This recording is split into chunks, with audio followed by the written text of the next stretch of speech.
Hey guys, welcome back. Well, it's time for another Comments Corner. I thought I would take a look at the upload I did about there was a report on TV about teen drivers and small cars perhaps equals unsafe driving. So let's take a look at some of your comments in this Comments Corner. This is number 30, Comments Corner number 34, I believe. Okay, Matthew Moore. What's up, Matthew? Large vehicles are more likely to smash into something with an inexperienced driver behind the wheel. Modern cars are pretty safe. Just have a look at this crash test. One of the smallest production cars on the road, and also one of the safest. Now do the same thing with a typical SUV and see what happens. Smaller cars are better for new drivers. They are easier to control. And any modern car will protect you just as well as anything else they have to by law. Buy any car newer than 2001 and you are probably pretty safe.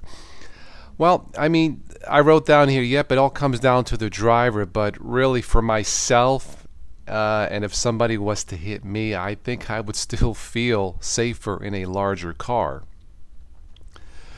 JT, Jeff Lennox Turner from Canada, what's up? As a driver with two driving courses under my belt, one of them would be AZ driver training, which includes skid course training with a tractor trailer. I think it's got absolutely nothing to do with the size of the vehicle. It's called responsibility and respect for the vehicle, and the key is defensive driving. Would have to agree.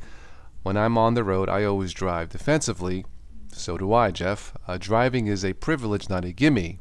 If the kid doesn't want to take driving seriously, then he or she shouldn't be on the road. I totally agree there. Now we had some replies here, including the one from Matthew. I replied, defensive driving is the key, assuming everybody else does it also. They don't. In that case, I'll take the weight. And I wrote down a question for Jeff. What exactly do you do with a tractor? Did you do with a tractor trailer? Jeff replied, drove from Windsor, Ontario to Chicago delivering fruits and vegetables to warehouses. And when they say wash your vegetables, please do, those warehouses have dirty restrooms. Of course, I wrote, gee, thanks for spoiling my salad. He replies, no problem, glad I could help. Laughing out loud. What's up, Jeff? Okay, let's go to some more replies here. Don McCulloch, sure, if you're in a... Hi, Don, by the way.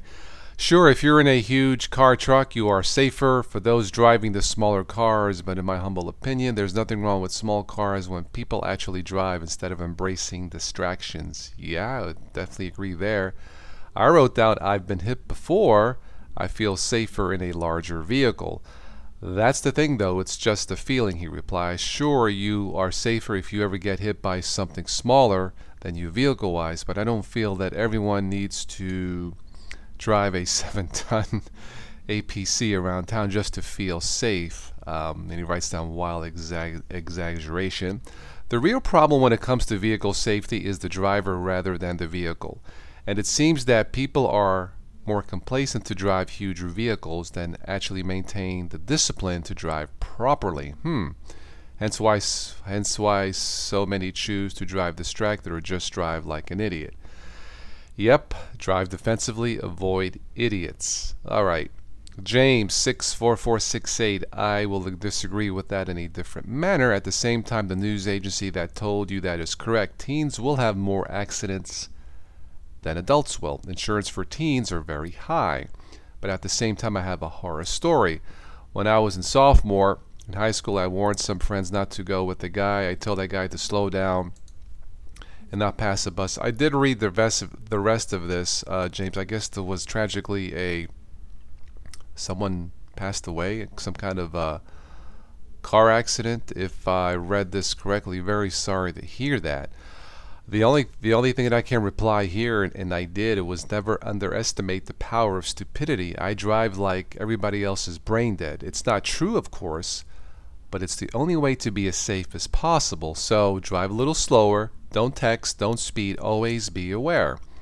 James replied, I'm glad I don't drive. To me, it's not worth it. I would rather walk than to drive. If I could do mostly walking than driving, I would gladly do that. If anything, just to do or just to have the exercise factor built in. But in the wintertime, when it's really nasty weather, that's pretty much impossible. Stuart Cardin, hello Stuart. I would place the emphasis on the size of the car at all. I guess you're trying to say you would not place the emphasis on the car or size at all. I think the type of construction of specific safety features are much more important. In the UK, we generally drive much smaller cars than people in the US, and yet we don't have close to the same proportion of road deaths. Our cars may be small, but they are rigorously tested for safety, and people are willing to pay high premiums compared to the US equivalent for higher quality parts. Well, the only thing I could reply, Stuart, was sub-quality cars is our specialty here in the States. Jim Septuagenarian, I hope I said that right. Hello, Jim. Jim says, I agree. My 3 teens all had accidents. Wow, one stayed in the hospital for several days. I hope everyone is okay, Jim. Teens are not safe drivers. Teens like to drink, text, and take chances while driving. They are dangerous at any speed. Well, I certainly hope that's not all of them, Jim. Weepki Yatjen, hello. Modern cars are reasonably safe, and since old cars are very expensive on taxes, the younglings are getting modern cars nowadays instead of those rolling wrecks our dads drove back in the early 80s. I don't know, I don't know where you're from. I'm not sure why a older car would be more expensive taxed than a newer car. I guess that all depends where you're at. Oh, it says that's in Europe. I guess you're in Europe. Okay, teens are teens. They have better reaction times. I just wrote, sure, teen texting and driving definitely affects reaction times. Everything Cool says airbags should be in all new cars. Oh, I think they are, and they're in some older cars. I forget when they started doing that. Late 90s, mid 90s. I can't remember. Garth Davison, what's up, Garth? Must be an American thing, but European cars rather are much safer than the American equivalent. I don't know if they're much safer, of course, with all the recalls going here in the States. I'm sure you've seen the news. It looks pretty bad. It's kind of embarrassing, actually. All right, Garth continues, and yes, I've driven both. American cars are ridiculous. Okay.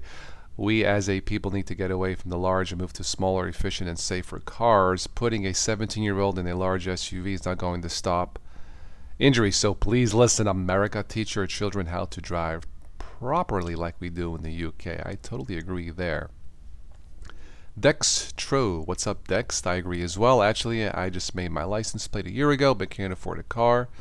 Some of my friends can, and most have small cars. It really depends on how they drive, aggressive or passive. Yeah. All right, Tank Commando 1776. It's not necessarily the car you need to make safe, i.e. by adding airbags and seatbelts, take the human element out of the equation, and use automated self-driving cars. That's interesting. A computer can make decisions faster than a person can, assuming that the computer doesn't have a Windows virus or a Linux bug, right? The system would know where each car was, where each car was on the road, and greatly, if not eliminate car crashes. Proof of concept video, and there's a video link here. Well, that may be the future, self-driving cars, but not just yet, right? Sayla246 says this is total bleep.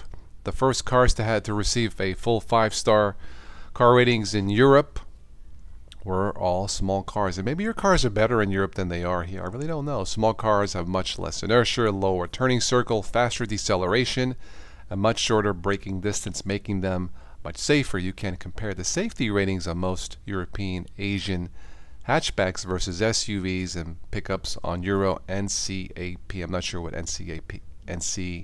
I'm not sure what NCAP is, and see the results for yourself. In my opinion, this is just to brainwash the American population into buying large vehicles with low mileage to fill the pockets of fuel companies. Sayla, I assure you I'm not doing that. And I replied, yes, I enjoy cars getting 6 gallons to a mile. All right, let me say this about this particular topic here. First of all, thank you for all of your comments. Very deep thoughts here on what it takes to be a safe driver.